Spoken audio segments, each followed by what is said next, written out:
So that's enough of me. You guys enjoy, and then we'll open to questions and stuff too, okay?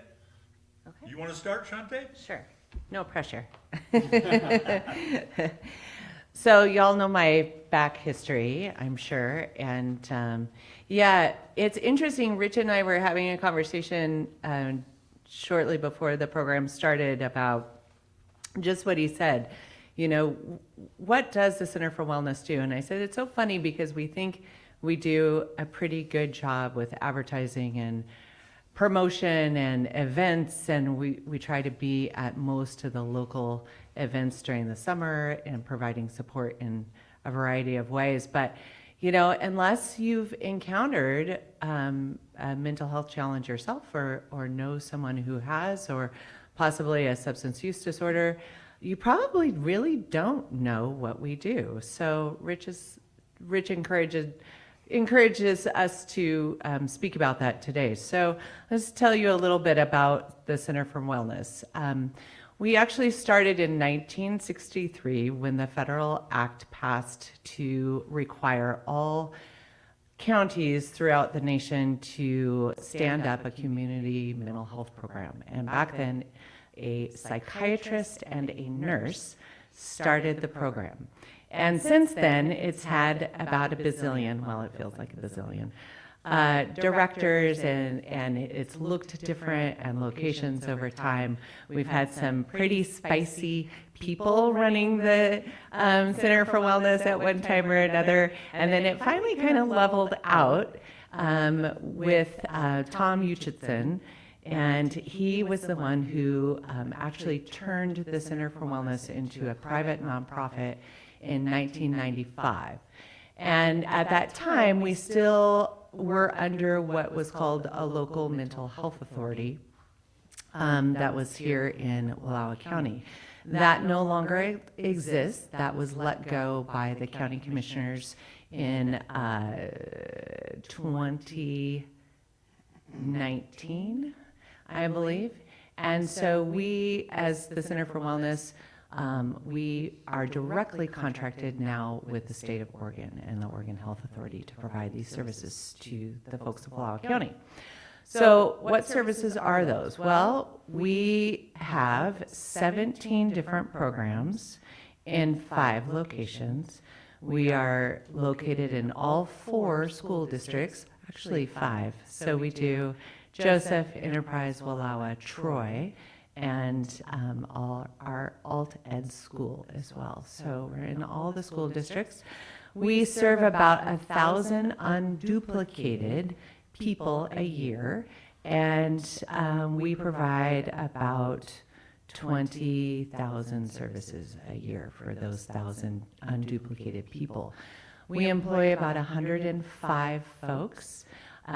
We own and operate 3 residential treatment facilities that take care of folks with severe and persistent mental illness who also have comorbid medical issues.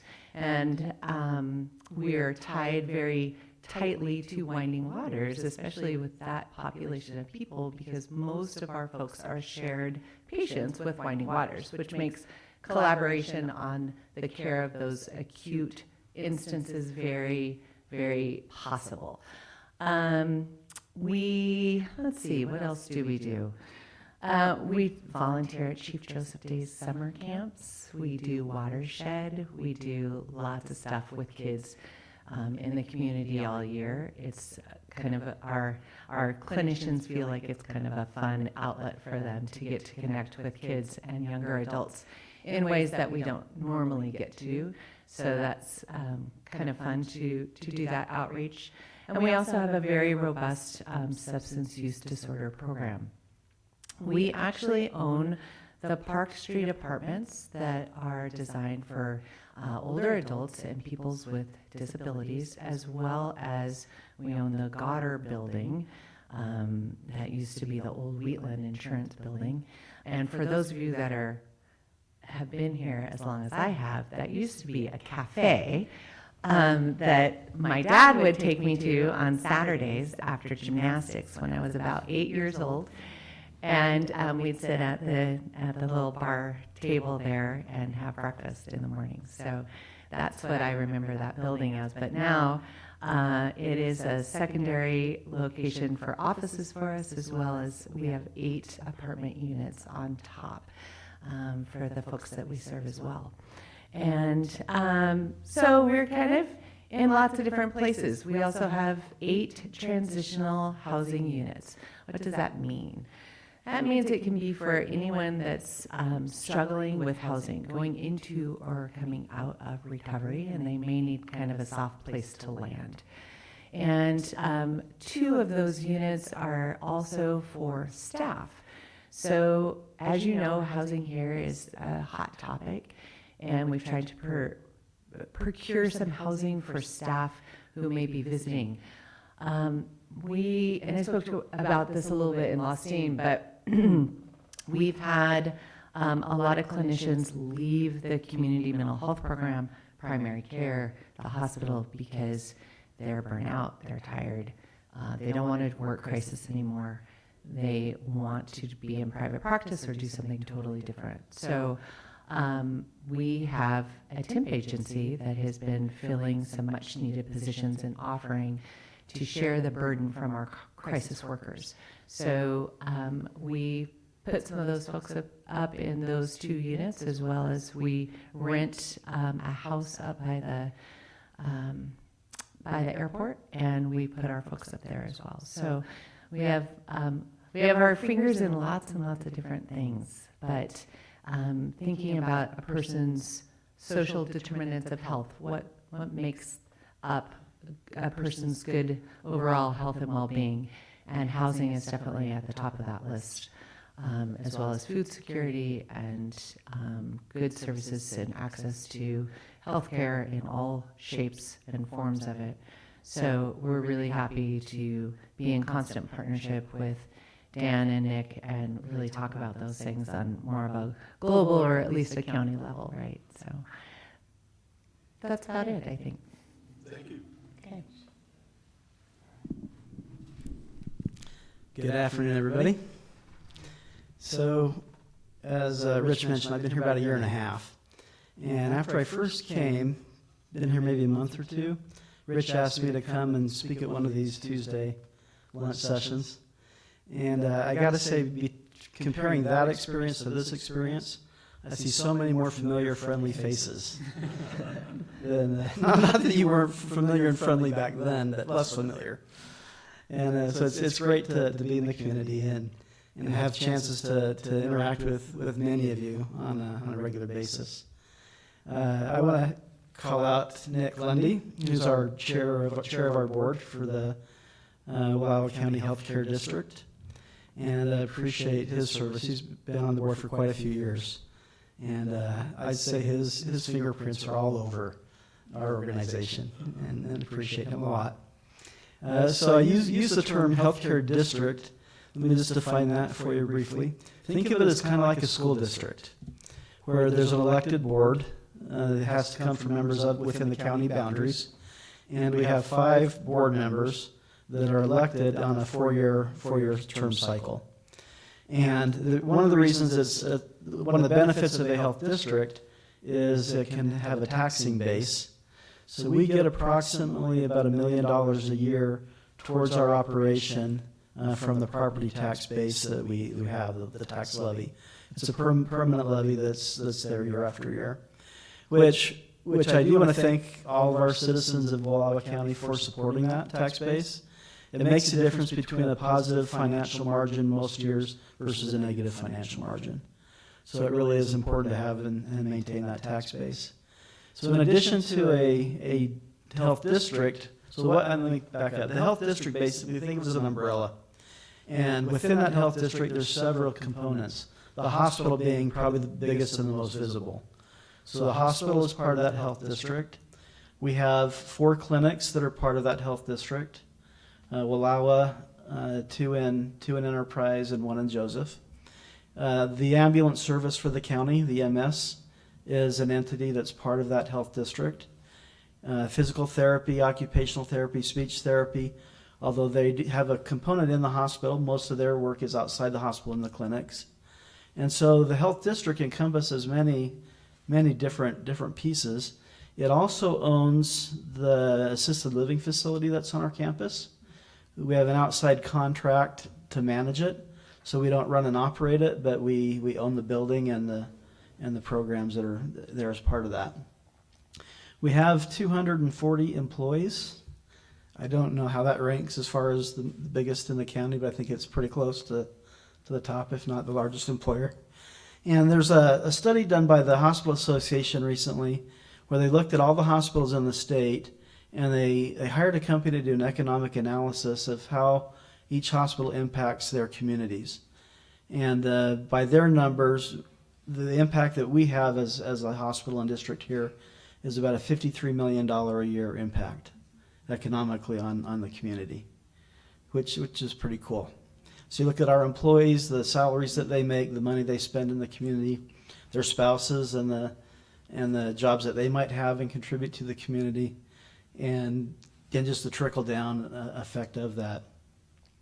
As Rich mentioned, when I came into a very, very good, solid, strong organization.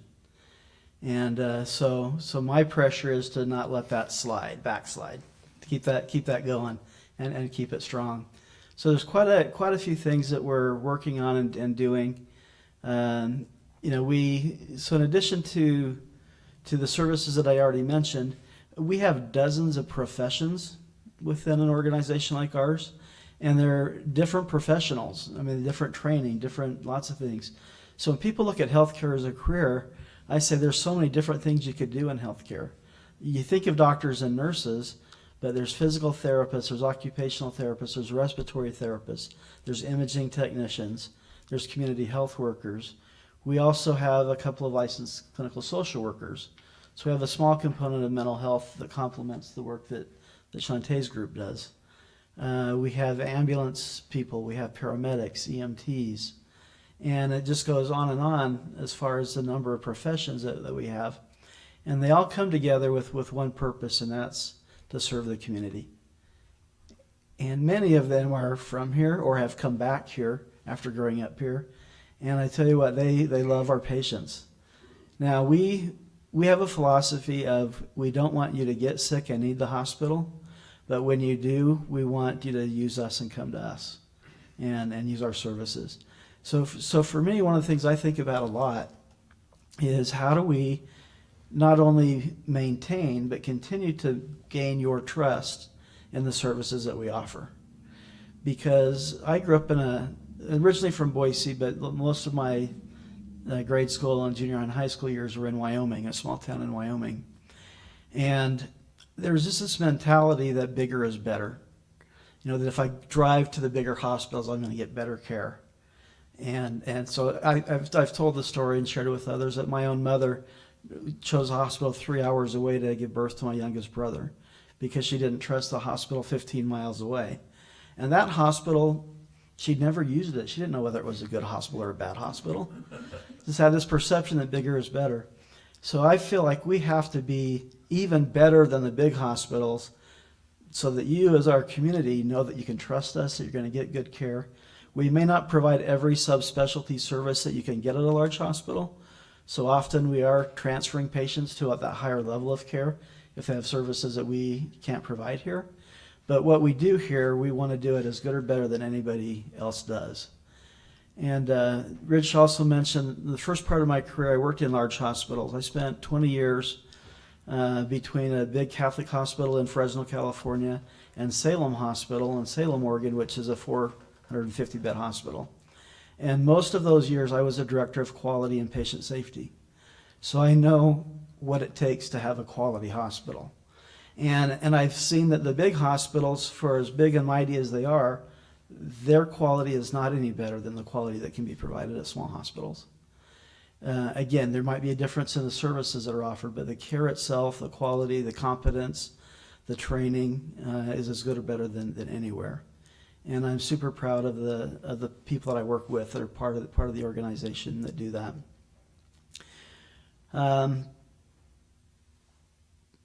The organizations in the community are not just the hospital in our area, but everyone provides great care. And there's some areas where we might compete against each other. We both have clinics. But we need each other. Even though we're competitors in some areas, we need each other. Nick's doctors do a great service by helping us out as ER doctors, hospitalists, delivering babies in our hospital. They order tests and use our diagnostic facilities.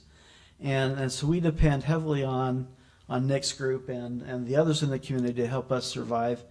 And in turn, we hope that we can contribute a place for them to practice and a place where they can do things that they couldn't do on their own without a hospital.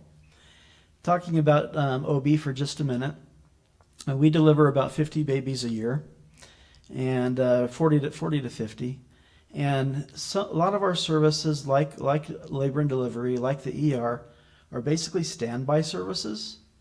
We only get paid when people use those services, so it's episodic payments for the most part. And if you look at an OB area, you have at least 2 doctors that are on call 24/7 in case a mom comes in to deliver. One is going to be your delivering doctor, and one's going to be on call in case you need a C-section. You've got nurses that are always available that are trained to deliver babies. You've got anesthesia providers who have to be on call 24/7 in case the mom needs a C-section. You've got the facility itself sitting there empty part of the year and only really used again when someone comes in and delivers a baby in that space. And so the financial support for a program like that is larger than the money that we get back from it. And so that's why nationally you see a lot of hospitals closing their OB units. The closest example for us is Baker City, that closed a couple of years ago. They are, by the way, I think adding it back. They realized that was a little short-sighted. And so we recognize that that's just part of being a small hospital with a small population, that you may not get all of the usage that a big hospital would get, but those services are just as vital in a small community as they are in a large community.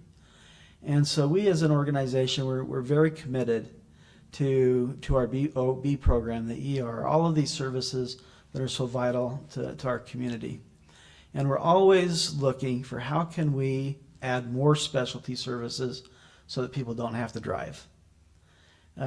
People may still choose to drive, like my mother did, but we don't want you to have to drive.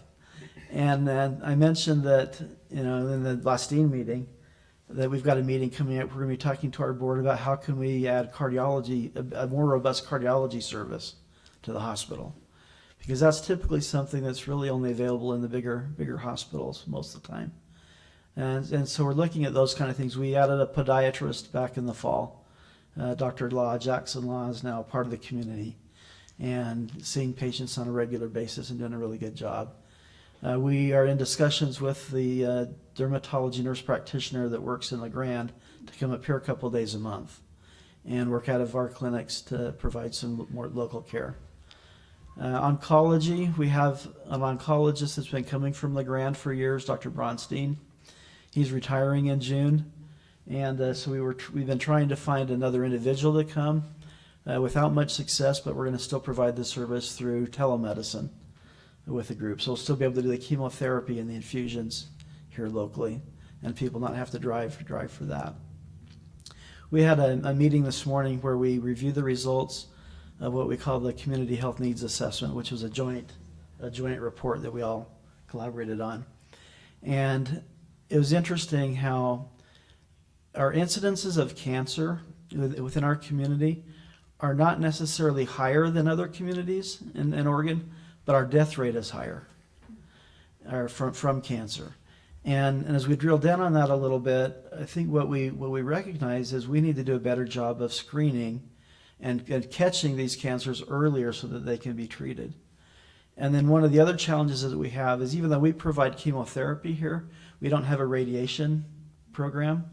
And so for people to then get radiation therapy, they're having to leave the community and spend almost every day getting that therapy. So they have to stay in a hotel or something, and just the expense of that.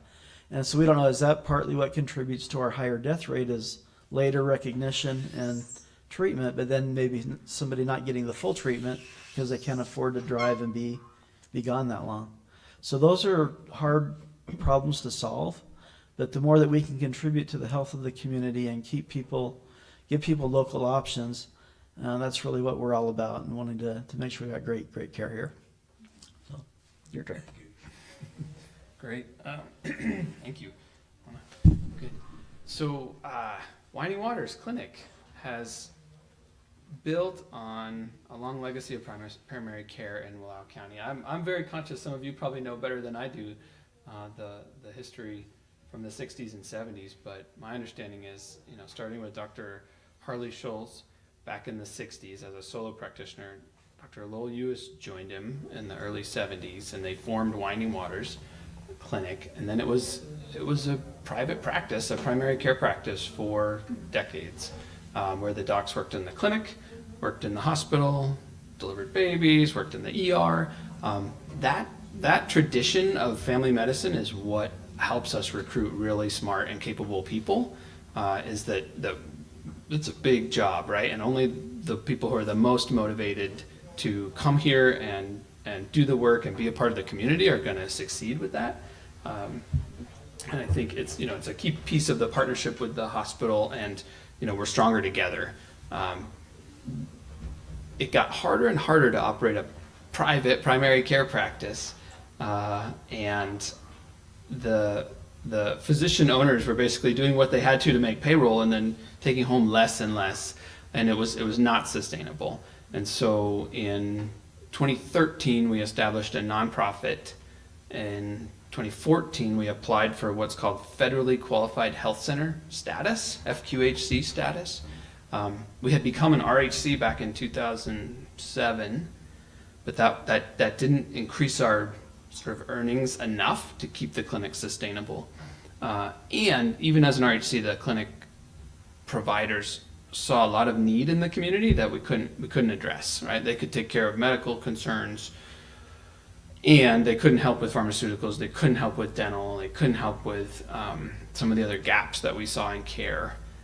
So applied for FQHC status, earned it in 2015, and opened our doors as a nonprofit federally qualified health center in 2015.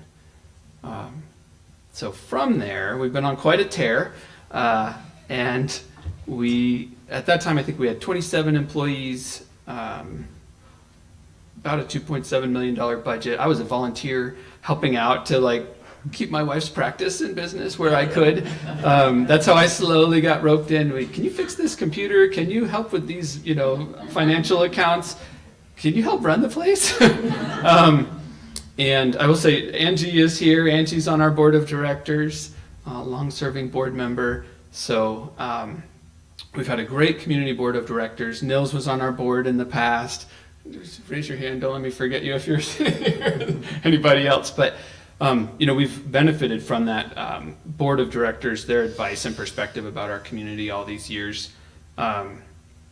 We went from that 3-physician practice to now we have about 95 team members across primary medical care, dental care, some mental health care. We are the county's basically public health entity, so a little bit like the county saw fit and needed to give up that local mental health authority. In 2018, the county relinquished its local public health authority to the state. And it was a little scary at the time because you're like, oh no, we're walking away from public health. But it is so hard for a small county to have the public health dollars that it takes to even employ 2 FTE that you have to have in order to run even a tiny public health department.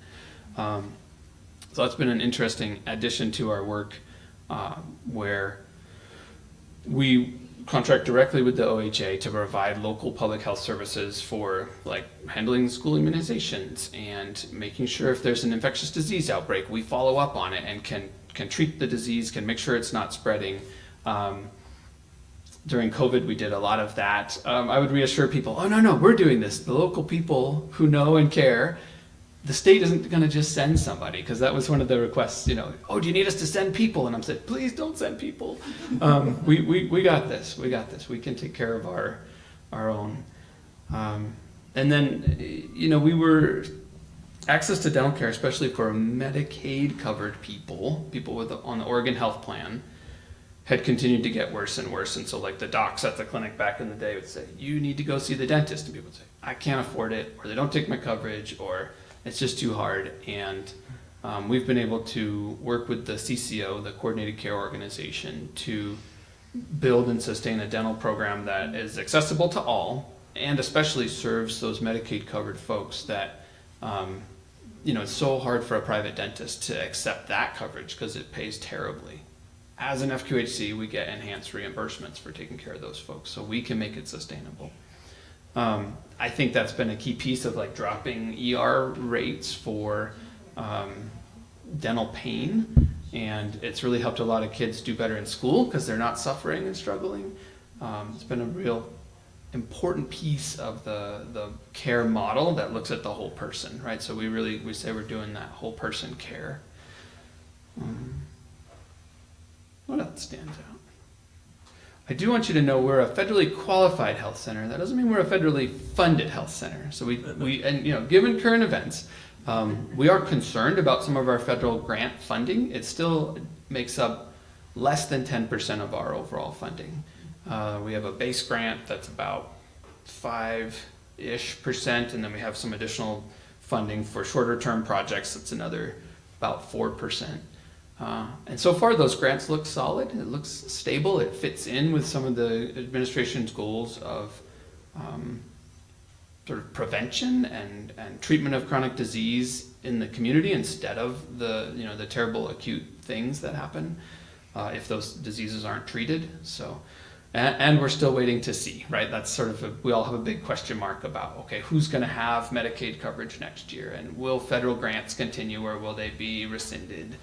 We're seeing it in the nonprofit and arts and education communities. We'll see what happens in healthcare. I think I'm doing the math here. I'm like, okay, 440 people with jobs in healthcare just in our 3 organizations.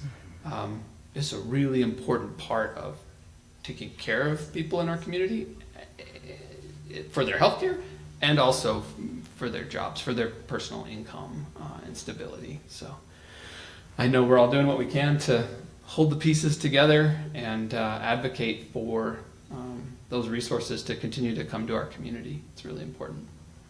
You haven't mentioned pharmacy? Oh my goodness. It's on my mind so much that it's easy to forget. So pharmacy, I was literally driving here like negotiating what's the little drawer going to look like in the drive-up window because we might have ordered the wrong drawer. Thank you for the reminder.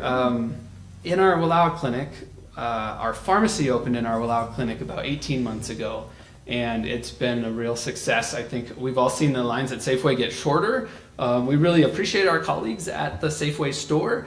When we tried to talk Safeway corporate into establishing a satellite pharmacy in Wallowa, they flat refused, so we kind of did the Wallowa County thing and said, well, we're going to have to open our own, I guess. And it's been very popular since. Enough so that it has made sense to open another pharmacy in Enterprise. Starting end of May, we should be open, anticipating, that it'll be a great service to the community. It'll have a lot more space than the Wallowa pharmacy. It'll have a drive-through. My background before healthcare is in electrical engineering, so there's a backup generator, and there's heated concrete to make sure there's never, ice and snow, which is a great idea that the hospital put in place for all the sidewalks back in the day. And I thought we need to keep that trend up. So just trying to make sure we're a really welcoming community pharmacy open to everybody. And we're working hard to take all the insurance. So if you have any problems with insurance with the pharmacy, please let me know. Thank you, Kathleen, for the tips once in a while. Something we need to get enrolled with. The pharmacy benefit managers that are between the manufacturers and health plans and pharmacies really are terrible entities that suck as much profit as they can out of the system. It's a pharmacy, you can lose a lot of money really fast running a pharmacy. But again, it comes from that foundation of like, what does the community need? Is there a way we can do it sustainably? Let's do it.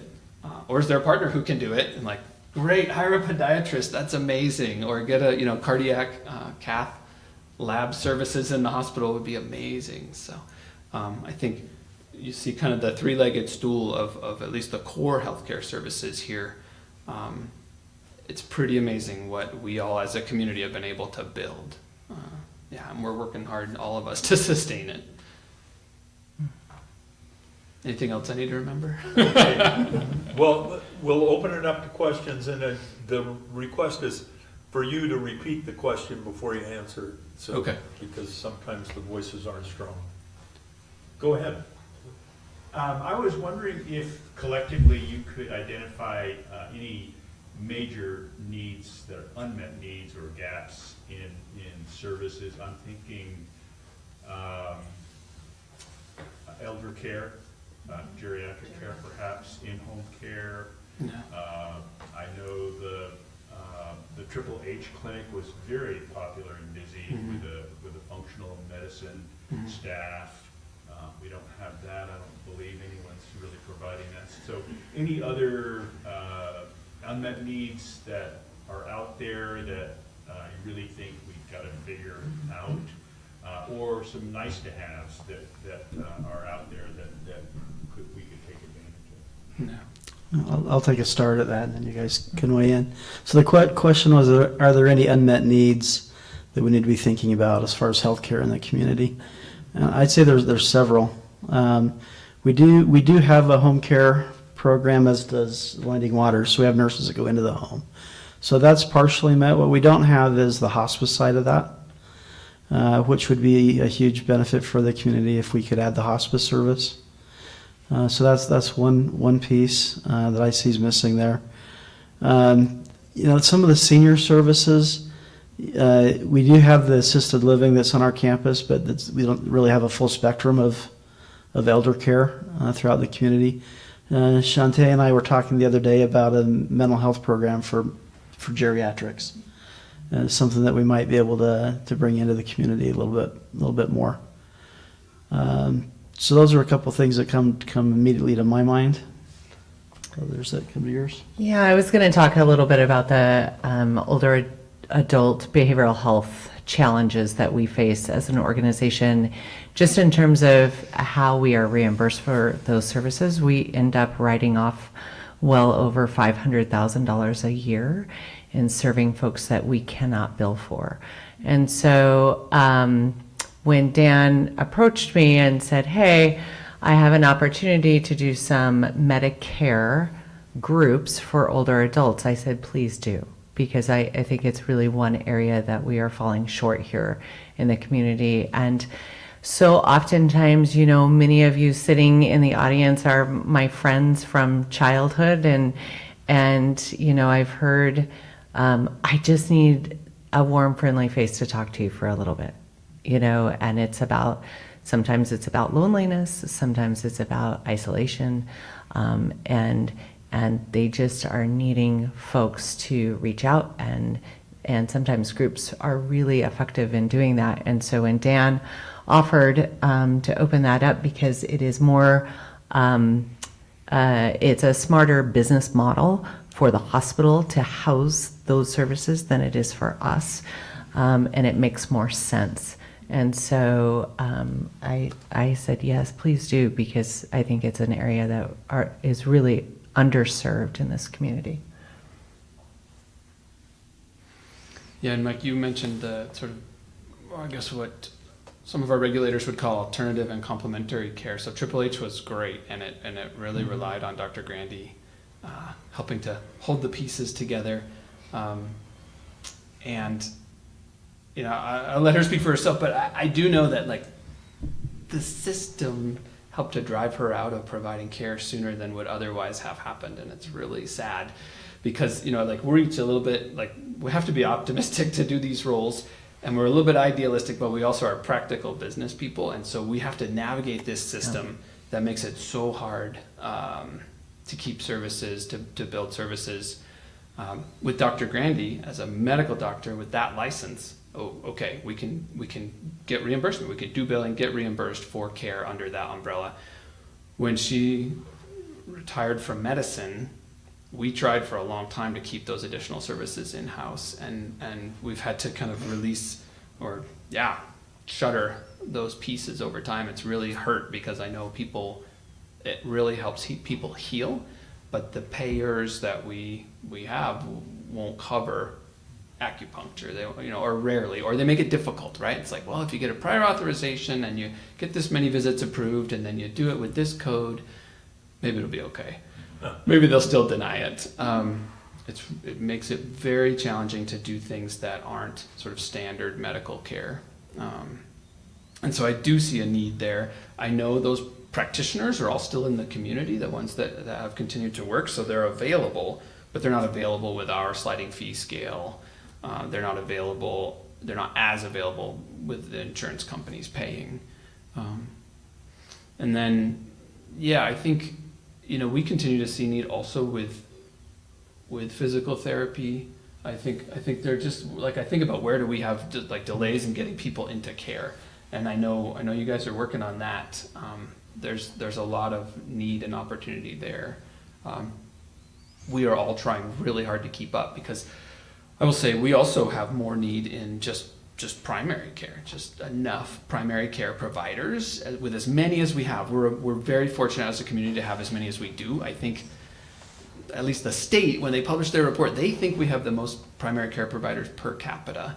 And I quibble a little bit with their methodology, but we still know we don't have enough to meet sort of daily need when people need to come in and be seen for all the things that are going on. So you'll see us each, trying to recruit in these disciplines and draw people to our communities. Just a quick follow-up on it seems to me I recall that Triple H had a special federal designation as I don't know, was it integrated care or something like that? Did we lose that because the clinic folded? I mean, is that something that... No, so Triple H was part of Winding Water, so it was one of our FQHC sites. Right. And when Dr. Grandy decided to step away from medicine, that was her building, so she needed to sell the building. We transferred the site to the Hearts for Health Clinic, like the designation to the Hearts for Health Clinic, and then we haven't been able to sustain some of those pieces like massage therapy, in particular massage therapy. So we didn't lose that designation. We moved it to Hearts for Health, and we're maintaining the pieces that we can, if that makes sense. We all have piles of regulations that we have to follow. I'm sure you've heard it in healthcare before. I think our FQHC rule book, let alone all the other rules we have to follow, is like 200 pages of must do this, must do that, must prove this, must prove that. So if I have any expertise that others don't in this community, it's following those FQHC rules. That's my specialty. Go ahead, please. The hospital, I was just curious, if something terrible did happen with Medicaid and the nursing home had to shut down, it obviously wouldn't hurt the hospital district because you don't really run that, right? So we don't operate it, but we have a contractual relationship, and we have many times over the past subsidized it when they've had losses. I was wondering, if the Medicaid, for a few years goes down, and maybe we get another president eventually and have it come back, can you sustain it for 3 years? Can you help sustain it? Can the hospital help sustain it to keep it here? I think we're pretty committed to it, to doing all we can to keep it here. A lot of people don't know that most people in there are Medicaid, It kind of really Yeah. worries me that we would have to close it during. Yeah, Nick, did you want to comment at all? I guess it depends on the extent of the damage, and then if we have to make decisions about this versus this, Yeah. it's possible. I would say it would be pretty low on my list of things to cut to start with. It just depends on the depth of the cut, which we have no idea about. It could be done just for a few years, Yeah. close it for a few years, and then open it up again. Yeah, I mean, we'd hope not to even get to that point, but if we did, that would be an option. But again, it's being run by a good company right now. They had some reserves that they got during COVID that they kind of worked down. And so now they're in a situation where we're having to subsidize them a little bit on an ongoing basis. The Medicaid piece of it is still a wild card. We don't know how it would impact them yet. Yeah. And we, yeah, I think, you know, at the rate we've been subsidizing, we could do that indefinitely. Oh, we could sustain it until we get another president? We would do our best. Question back there in the, Yeah, I have one comment, one question. The comment, Nick, you couldn't see me, but Hi. Jason Stein from Wallowa Avenue Wellness, my wife and I own right around the corner. We do have acupuncture on a sliding scale for 2 hours a week. It's group setting. Great. And so that is happening in the community. And the question is, we have so many patients that could benefit from aquatic therapy. Is the hospital looking at all just at like a short distance pool where patients can get in and just water walk? It'll be booked all day long every day. Oh, the pool. So Chantay and I were part of a group that looked very closely at how do we get a rec center in the community. Yeah. And short of having a recreation district, tax district, we don't see how that could happen. Now, I will say our board recently agreed for us to go forward building a new physical therapy building. It's going to be, if you're facing the hospital, it's going to be on the right-hand side there between our walking path and the nursing area of the hospital. And that's going to be about a $8 million endeavor to build that. And our board talked a lot about a pool as part of that. And at the end of the day, the decision was to build the building in a way that could be added on later, potentially. And so the initial build is not going to include a pool, but it'll have the infrastructure there so that if we then could get the funding to add that, it would not be an Olympic-sized pool with a bunch of lanes, but it would be something where you could do swimming lessons, that kind of thing. And even smaller, an endless pool, self-contained, 16 by 8. It allows patients to get in there and do what they need to. Thank you. Yeah, so it has gotten a lot of discussion. So. Now, the community really needs a swimming pool. The young people would really benefit. Oh my gosh. We have, other questions? Yes. So many of us wonder what we can do. We kind of feel somewhat helpless. It's happening to us. How can we support you in the coming months in the lead up to the $1.5 trillion that we're going to have to bear the burden? write letters.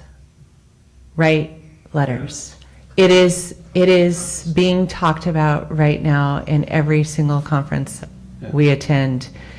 The letters are helping. They're getting thousands and thousands of letters a day, and people are noticing. And it's calls, letters are just, they are really getting some traction. So the best way to support us is by writing letters to your congressman. And it is being heard. And I feel like some of the initial cuts and retractions within like a 48-hour period are primarily due to the correspondence that's being received on the Hill. So it's not being ignored. So I would say from a local perspective, that's probably your most effective way to help support us. I would add one thing to that, Chris. If anybody in our community needs care, don't bypass us. Yeah. Use our services, and that would also give us, the means to continue to support ourselves. Thank you, guys. Evelyn? Well, I'm thinking about the community and the number of older people who are here. And of course, we always think about, well, we'd like to have more young people, which I think so too, but we have the older people. And, I've tried a little bit to try to get something, housing for older people, which, and way that would eliminate the need for workforce housing, because if older people had a place, smaller places to live and be comfortable, then, well, anyhow, I've spent some time doing that. But there are a lot of problems with people in this community that aren't being dealt with. You know, health and all this. And I'd like to see an entity of, or organization, or some kind of people, something that would focus on what can be done for these people. And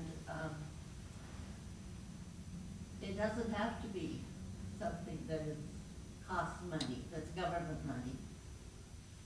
I was hoping that we could get people together who could decide, let's do this for ourselves.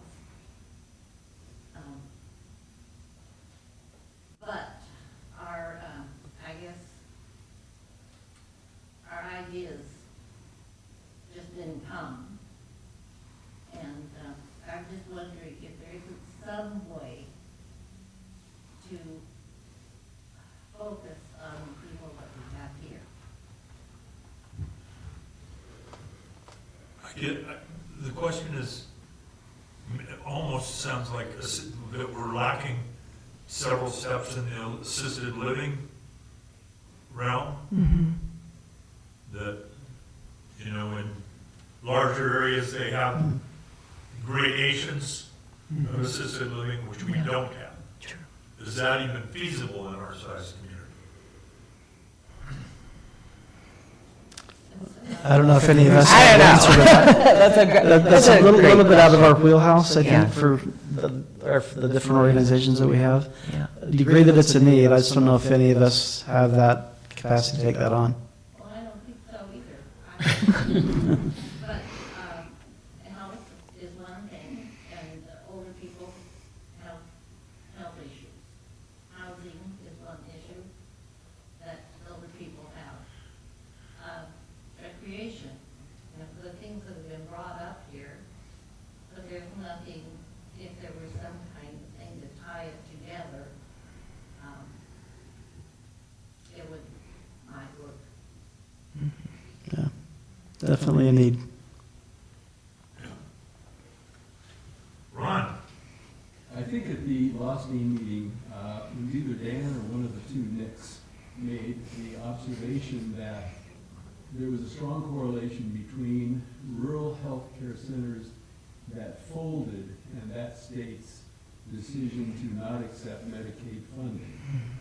And so my question is, as an outsider, to not really understanding how all that worked, what is going on? For example, couldn't that observation, if it's a strong relationship, be an argument, a strong argument for maintaining Medicaid funding and including and actually expanding it if that was a state that wanted to take advantage of those funds, if they're going to be available any longer. You also wonder if you have Medicaid funding, maybe people who have chronic problems are treated earlier. And if you don't have Medicaid funding and the expenses then associated with the illnesses that they develop are as a result of not having care earlier on. And so could you just sort of tease out that relationship and to what extent should we, when we write letters to people, be honing in on Medicaid funding in particular? So I believe it was Nick Lundy that made the comment at Lostine. And what we've seen is probably about 200 plus rural hospitals closed in the last 10 years.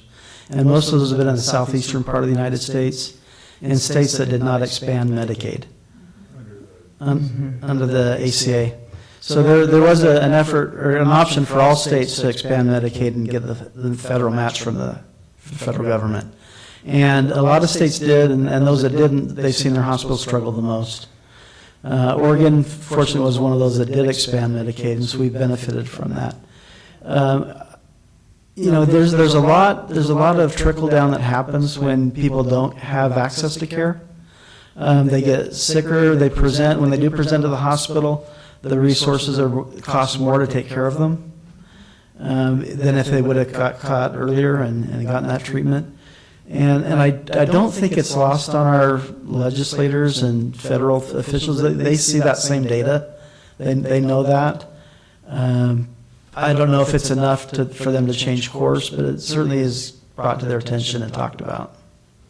One of the things that was brought up there and at Senator Merkley's meeting was the Oregon Health Plan model, Yeah, which does address some of that preventative care, right? a lot. For sure. It's very much structured in a preventive mechanism.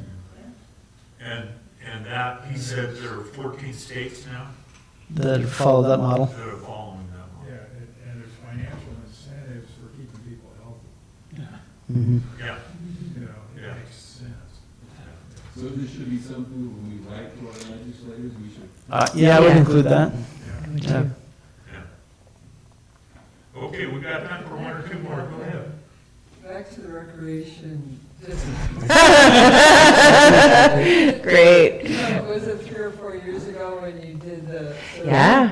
Well, what happened Yeah. with the survey? Is Yeah. it possible for all of us in the county to be willing to pay a tax to make this happen? Well, sure. So what? No, it's so it's interesting. Cheryl Coughlin started and forgive me, Cheryl. I'm just going to say it was like a grassroots effort to get a group of folks together, maybe 12, 15 folks together to figure this out, and that was back in 2006, 7, I think. Was the pool? It was a long time ago. And they suggested a recreation district, and it was wildly voted down. Wildly. And it created a lot of bad feelings and whatever. So Cheryl, when I said, hey, I really want to reawaken the beast here and look at how we could build a pool. Let's see if there's an alternative way. Maybe we don't have to create another taxing district. And she's like, great, here's my binder. So she passed me the binder, and it was fantastic. They did a feasibility study. They had all of the meeting minutes available so that I could read through those and really kind of get educated on what had happened historically. And so we got the folks together with Larry Davey at the time, and we had started talking about a lot of different ways that we could fund the construction, and that didn't actually seem to be a barrier even at the expense that we were looking at. And so at the time that we were looking at initial plans, and the Center for Wellness has that property that we were willing to donate in kind to make this happen, and we thought, boy, this could really be a healthcare district, right? I mean, we would offer space for physical therapy and a pool and a therapy pool, a separate little smaller therapy pool inside this building, et cetera. And even at that expense, we could figure out how to build the building, but we never could figure out how to sustain it. And so what was interesting through this process is I interviewed, oh my gosh, probably at least 8 or 10 different districts that have small pools nestled within them. And there was one characteristic that stood out among all the rest, and they were built in populations of 10,000 or more. And it really, as a business, it doesn't pencil with a population under 10,000.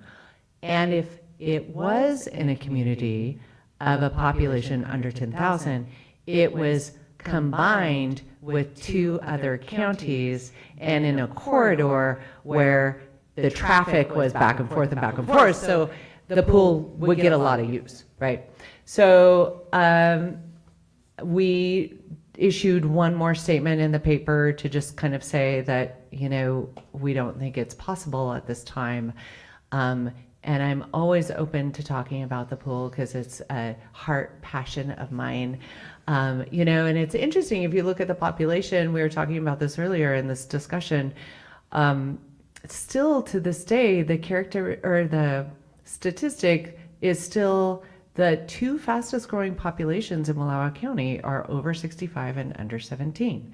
So to me, that speaks to physical therapy and wellness, and it speaks to swim lessons and water safety, right? Because we usually have one drowning here a year. And so, yeah, it's a real heart passion of mine. If I ever win the lottery, that's the first thing I'm going to do. I'm putting it out there publicly. I don't play the lottery, so you know your odds are pretty slim. But I really feel like it just isn't smart. So I'm sorry. a little history there. Yeah. Dan and Ralph, you might remember, we had a drive to form a recreation district when, was that in the 80s? Anyway, it came, and we were gonna combine all the ball fields and the pool, because there was a memory of a pool then. 'Cause Yes. when my kids were growing up, they had a pool. I swim in the pool in Enterprise. I got lessons in that So, pool. That failed, but not miserably. It failed a little bit. And I remember Tony Chrisman coming up to me and saying, Rich, you talked to the wrong people. He said, all the people in my apartments voted you down. Okay? You kept talking about kids, and you should have been talking about elders. Yeah. So, Now we know who to blame. Right. everything's more expensive, but at least, you know, we did have a pool that was sustained here for many, many Yeah, years. we did. It was built in the 40s and redone in the 60s and then eventually collapsed in the, well, let's see, it would have been I don't remember. It was the 90s. It was after we moved. 2001, yeah. If I could just say one Yeah. thing about that rec district, it was adding 2 cents for every $100,000 on real estate that you owned and were taxed for. So, you know, like you may buy a house for 500, but the assessor has it valued at 150. So Yeah. literally that person would be charged 3 cents every year on their taxes. But the main thing is, so no one wants taxes. No one wants to pay taxes, especially if they're not going to use the pool. Right. And two, a lot of people said, well, we have a lake, why can't you just go swim in the lake?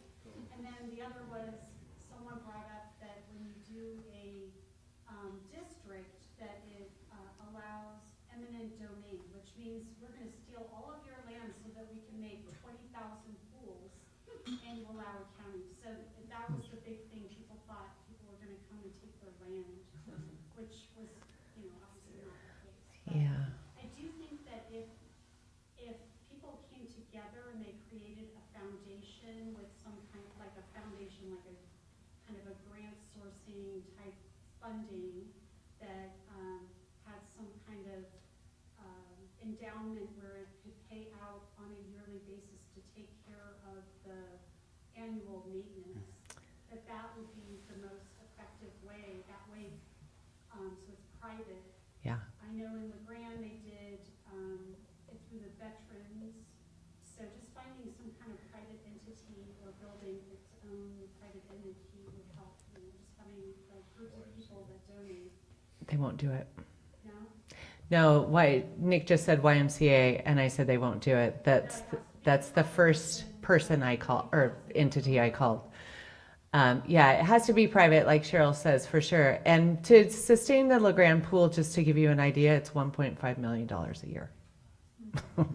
It's a lot of money. Yeah, it's a lot of money. It would take, you know, it would take a group of probably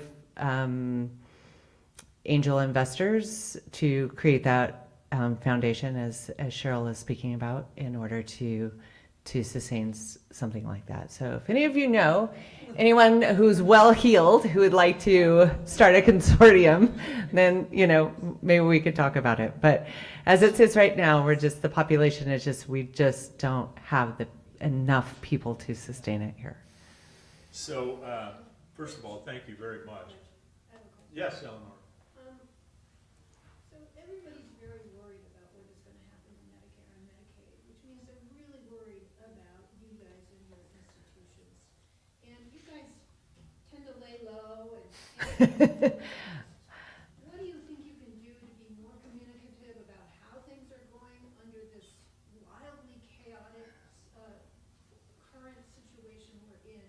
How can you feed more information back to us to let us know you're okay, you're not okay, you need X help, you need 10 letters tomorrow? You know, can you do more to communicate with us to let us know how things are going?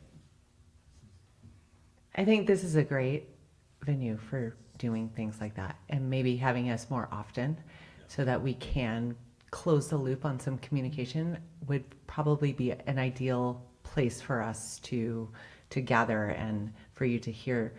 One of the things that I think we brought up in the Lostine talk was, and I don't know if you were a part of that. I'm sorry if you were there. So you heard us talk about that we are all business people first, and we've tried to run our businesses very smartly over the last decade or so. And so because of that, we've been saving for a rainy day for a while. And I feel really confident that all three of our businesses are in really good positions to be able to withstand some of the storm that's coming our way.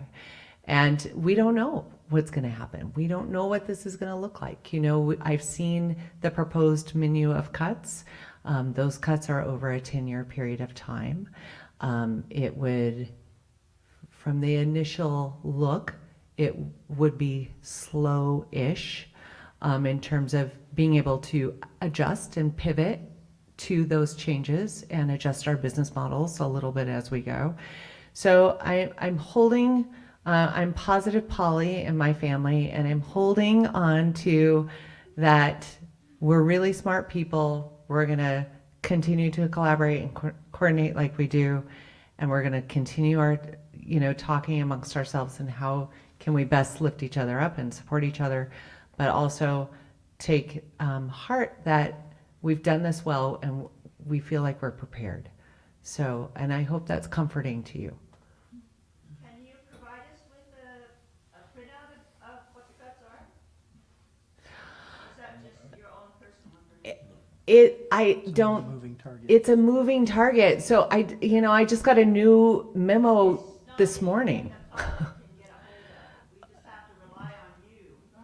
No, you can get a hold of it. You can get a hold of it. They are public. And I just, I received another memo yesterday morning about another round of proposed cuts, right? None of it, it's moving every single day.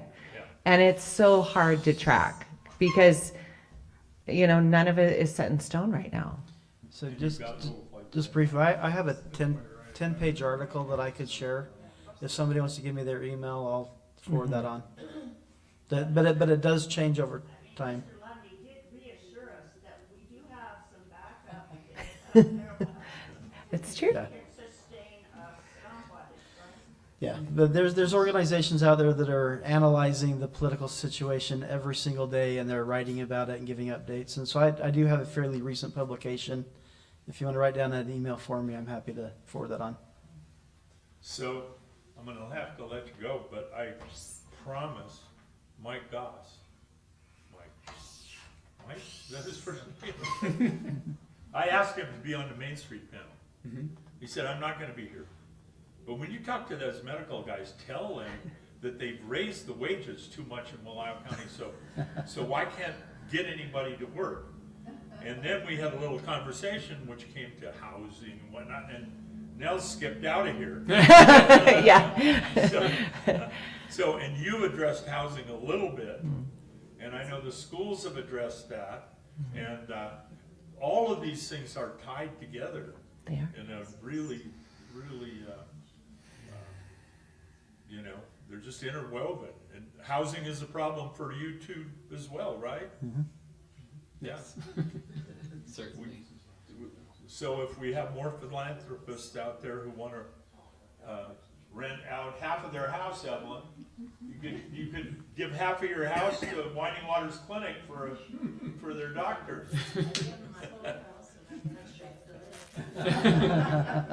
Then you'd have a doc on call.